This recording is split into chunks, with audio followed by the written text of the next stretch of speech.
अगर आप शरीर के प्राकृतिक चक्रों को देखें तो आप पाएंगे कि एक मंडल में एक बार, यानी एक मंडल 40 से 48 दिन का होता है।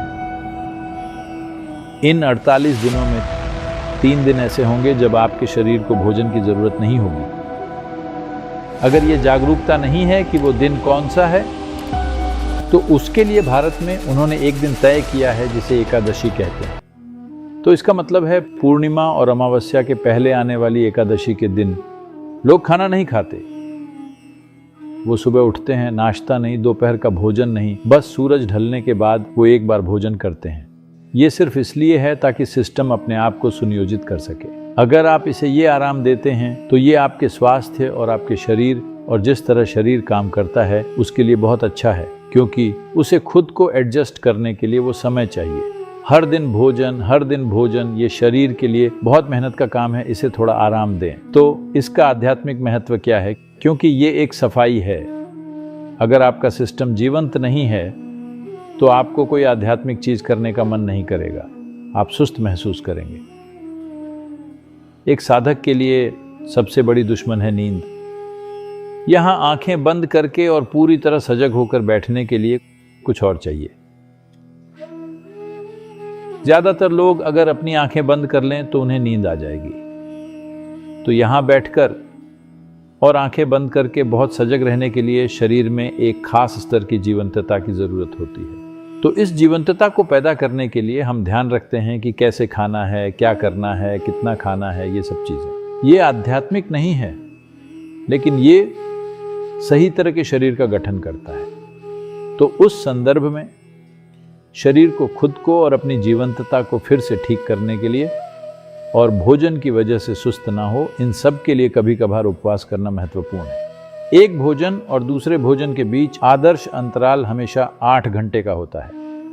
अगर 8 घंटे आपके लिए संभव नहीं है तो कम से कम 5 घंटे का ब्रेक जरूरी है। खाने से पहले आपको भूख का थोड़ा एहसास होना चाहिए। भूख लगने से पहले अगर आप सिस्टम में खाना डाल देते हैं तो सिस्टम सुस्त हो जाएगा, वो जीवंतता को नहीं जानेगा। तो इंसान की जीवंतता कई स्तरों पर और कई अलग अलग आयामों में हो सकती है। ये आपको अनुभव और जीवन के बिल्कुल अलग आयामों तक ले जा सकती है। तो शरीर को ठीक रखना बुनियादी जरूरत है। इस दिन मुझे किसी तरह लगता है कि भोजन की उतनी जरूरत नहीं है जितनी दूसरे दिनों में होती है। तो भोजन का सेवन कम करने से निश्चित रूप से सिस्टम को साफ करने में मदद मिलती है और ये पाचन तंत्र को भी आराम देता है।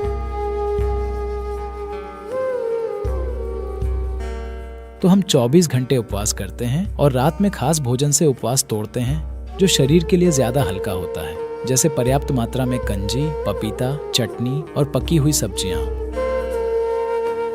हर रोज सुबह की साधना शुरू करने से पहले हम नीम और हल्दी के साथ गुनगुना नींबू और शहद का पानी पीते हैं। सद्गुरु कहते हैं कि इसके बहुत से औषधीय लाभ हैं और ये योग साधना के लिए बहुत सहायक है।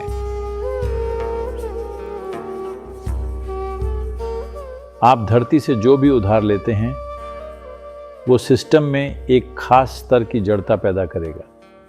अब महत्वपूर्ण बात यह है कि आप इसके प्रति जागरूक रहें और जड़ता के स्तर को न्यूनतम रखें।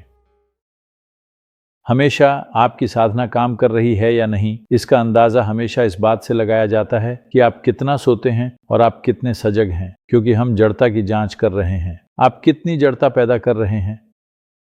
अगर आप बहुत ज्यादा जड़ता पैदा कर रहे हैं तो जाहिर है आपको इस बारे में कुछ करने की जरूरत है। तो अगर कोशिका के स्तर पर शरीर एक खास मात्रा में ऊर्जा को प्रवेश नहीं करने देता तो जड़ता का स्तर बढ़ जाएगा। कोशिका के स्तर पर प्रवेश के लिए नीम और हल्दी का मिश्रण जबरदस्त सहायक है। ये एक डायलेटर की तरह है। आपको पता है कि डायलेटर क्या होता है? अब अगर आंखों का डॉक्टर आपकी आंखें चेक करना चाहता है तो वो आपकी आंख में देखता है तो ज्यादा कुछ नहीं देख पाता, फिर वो एक डायलेटर डाल देता है। आपकी आंख इस तरह हो जाती है, अब वो आपकी आंख में देखता है। तो ये ऊर्जा के लिए एक तरह का डायलेटर है। ये शरीर को इस तरह से डायलेट करता है कि ये ऊर्जा को शरीर में प्रवेश करने और शरीर की हर दरार को भरने में सक्षम बनाता है। ये महत्वपूर्ण है। वरना अगर आप बहुत सारी साधना करते हैं, बस यही नीम और हल्दी ही एकमात्र चीज नहीं है, ये शारीरिक सहारे हैं और साधना खुद भी ऐसा कर रही है। नीम और हल्दी अच्छा सहारा है क्योंकि ये कोशिकीय संरचना को इस तरह डायलेट करता है कि ये सोख पाती है। जब आप आसन करते हैं तो शरीर एक अलग तरह की ऊर्जा से स्पंदित होने लगेगा। जब आप साधना करते हैं तो नीम और हल्दी को हल्के शहद वाले पानी के साथ लेना सिस्टम की सफाई करने, उसे डायलेट करने का एक शानदार तरीका है। तो जब आप साधना करते हैं, एक बात यह है कि ये मांसपेशियों में लचीलापन लाता है। दूसरी बात यह है कि चूंकि डायलेशन के कारण मांसपेशियों में लचीलापन आता है, तो परिणाम स्वरूप वो लचीलापन एक ऐसा तरीका बन जाता है जिससे आप धीरे धीरे सिस्टम को अधिक शक्तिशाली संभावना में ले जाते हैं। तो भोजन का ध्यान रखना उतना ही महत्वपूर्ण है जितनी कि साधना। अपने भोजन के प्रति अनुशासित होना, आप सिस्टम में क्या डालते हैं वो साधना करने जितना ही महत्वपूर्ण है।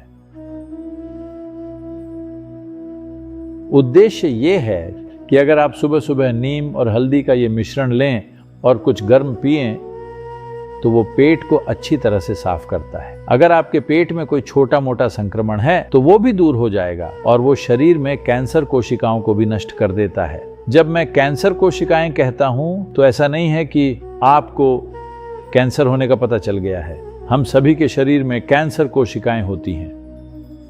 जब कैंसर कोशिकाओं का प्रतिशत एक खास स्तर से ज्यादा हो जाता है, सिर्फ तभी वो एक बीमारी बनती है, वरना हम में से हर किसी के शरीर में कैंसर कोशिकाएं होती हैं। और वो कितनी हैं, वो कई मायनों में आपके स्वास्थ्य की स्थिति को तय करता है।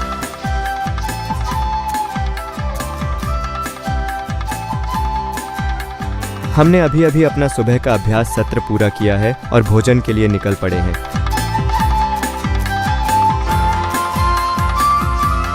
हॉल में हम जिस तरह से बैठते हैं, हम पालथी लगाकर बैठते हैं और अपने हाथों से खाते हैं। हाथों से खाने से, इससे पहले कि भोजन आपके मुंह में जाए, आप अपने भोजन के साथ वाकई संबंध बना लेते हैं। हॉल में हम जिस तरह से खाते हैं, उसका एक और पहलू ये है कि हम मौन रहकर खाते हैं। ये आपको और जागरूक होने में मदद करता है और ये महत्वपूर्ण इसलिए है क्योंकि खाने के दौरान मैं अपने शरीर के बारे में अधिक जागरूक हो जाती हूँ। अगर हम घर पर टीवी देखते हुए खाना खाते हैं तो आप अपना हाथ चिप्स के बैग में डालते हैं और अचानक कोई चिप्स नहीं बचा होता है। लेकिन जब आप इस तरह से सचेतन रूप से खाते हैं तो आप अपने शरीर में संवेदनाओं को बेहतर महसूस कर सकते हैं और जान सकते हैं कि कब रुकना है।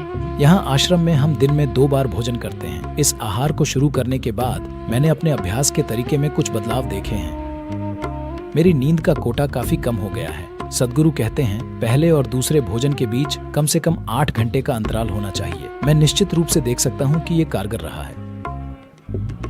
तो अगर आप भोजन में अंतराल रखें, एक भोजन और अगले भोजन के बीच अगर 6 से 8 घंटे का अंतर रखते हैं और बीच में कुछ नहीं खाते, तो आपकी अधिकांश कैंसर कोशिकाएं मर जाएंगी। फिर भी अगर उनमें से कुछ मजबूत हैं और वो नहीं मरती, तो इसीलिए आपके लिए महीने में 2 बार एकादशी होती है। अब काफी अध्ययन किए जा रहे हैं और वो वही चीज कह रहे हैं कि अगर आप कुछ समय के लिए उपवास करते हैं, तो उपवास का मतलब 8 दिन 15 दिन ना खाना और खुद को मार डालना नहीं है। नहीं, आप आज बस अपना शाम का भोजन करें, अगला भोजन कल शाम को ही होगा। अगर आप इतना गैप देते हैं तो अधिकांश कैंसर कोशिकाएं बेअसर हो जाती हैं। क्या वो सब खत्म हो जाएंगी? नहीं, उनमें से कुछ को पता है कि कैसे छिपना है, लेकिन वो कभी अपनी संख्या को बढ़ाने और एक जगह पर जमा होकर बीमारी पैदा नहीं कर पाएंगी। ये सिर्फ भोजन के प्रकार और इस बारे में नहीं है कि आप कितनी बार भोजन करते हैं, बल्कि ये भोजन के उपचार करने और ठंडक पहुंचाने के गुणों के बारे में भी है। भोजन मौसम के अनुसार बदलता है। सही तरह का संतुलन लाने के लिए सारे व्यंजन बनाए जाते हैं। प्रशिक्षण के दौरान दोपहर में हम सूप भी ले रहे हैं। दोपहर में वो आपको कुछ देंगे जिसे यहाँ स्थानीय भाषा में कोल्लू कहा जाता है, और अंग्रेज यहां आए और इसे घोड़े की दाल नाम दिया।